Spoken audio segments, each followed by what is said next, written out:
Welcome to the News Center at WYTL. I'm John Sanders. And I'm Betsy Strano. Let's take a look at the state of the transportation industry today. Just about everyone knows there's an incredible shortage of over-the-road truck drivers right now. But it isn't a new problem. Drivers have been in short supply for more than 30 years. That's right, John, but several new factors are making the problem even worse. Today's drivers are getting older and starting to retire. At the same time, the younger generation isn't following in their footsteps. And the government isn't making it any easier with all their new regulations. According to Transport Topics, the industry will experience a shortfall of 200,000 drivers in 2011 alone as freight volumes increase and CSA regulations kick in. And that's only going to get worse. But where will it all lead? To find out more, let's check in with Brad Howard in the Situation Room. Here's the situation, and it's ugly.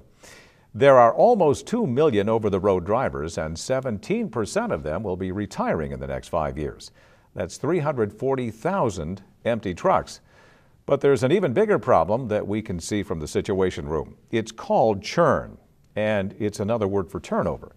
It's not uncommon for an irregular route fleet to have 100% of their drivers turn over every year. Actually, they keep about half of their more senior drivers, but repeatedly churn through the ones who have less than 6 months tenure. It seems that if you can get a driver to stay for a year or more, you've got a pretty good chance of keeping him.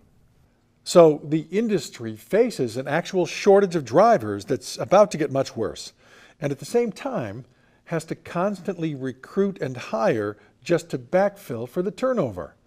Seems like an expensive problem. It is, John. Industry experts peg the cost of replacing just one driver at $3,500.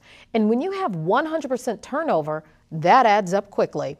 We recently met up with AvatarFleet, who's done quite a bit of research on this problem, and they found some interesting statistics. Let's go live to find out what they're doing. Hi, I'm Frank Zellinger, and I'm here today at the Pilot Travel Center truck stop with Tara Mahoney, an industrial psychologist who studies truck drivers about what motivates them to behave the way they do.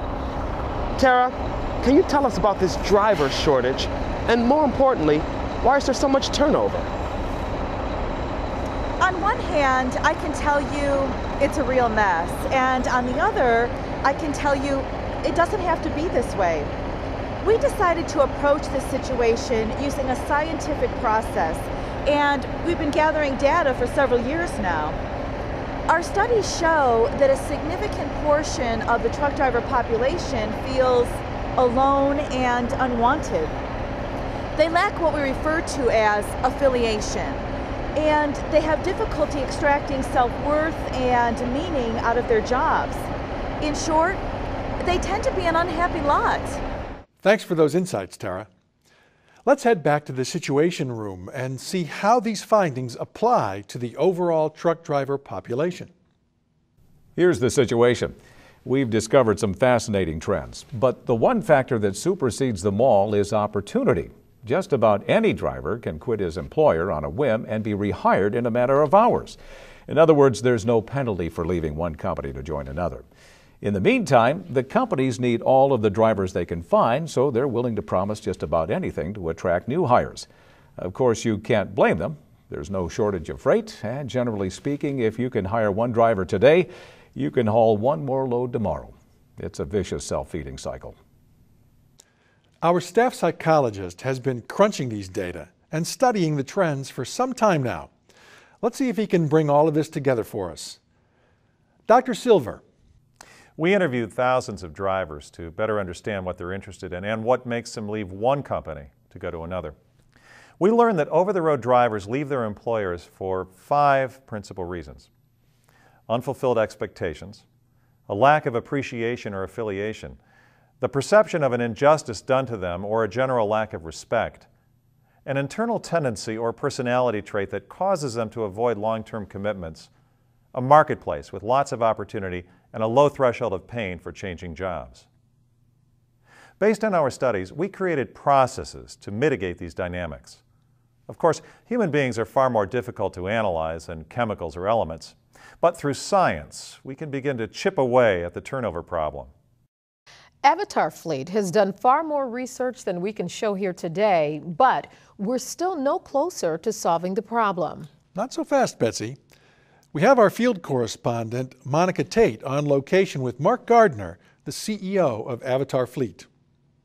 Hello, I'm Monica Tate, and I'm here interviewing Mark Gardner to find out if anything can actually be done about this problem. Monica, we don't have any silver bullets or magic wands. Drivers have been in short supply for years, and even during the worst recession in decades, turnover stayed well above 50%. However, we've had some success through more structured processes for recruiting and hiring. Our talent acquisition process is a scientifically designed structured system to attract and hire candidates who are a better fit for the job. It's not perfect, but it does lead to higher retention, and it helps break that vicious cycle of always needing to recruit and hire just to stay even. But our clients need drivers, and our system actually screens out applicants who would otherwise be hired, the ones who cause all of the problems. So we bundle recruitment support to the selection and hiring process to help our clients grow their pipeline. They need more applicants to choose from. That about wraps up our report on the driver shortage, high levels of turnover, and what can be done to reverse the trend. Armed with this knowledge, anyone can begin removing some of the reasons why drivers are leaving them. But it means doing something new and different. As Einstein said, insanity is doing the same thing over and over again and expecting different results. It all begins with those expectations. Be sure your applicants fully understand the demands of the job you're offering. Once hired, treat them with respect. Make them feel like they belong. Create a sense of community, and if you'd like some additional help, you're no more than a phone call away from AvatarFleet. I'm Betsy Strano. And I'm John Sanders at WYTL. Thanks for tuning in today.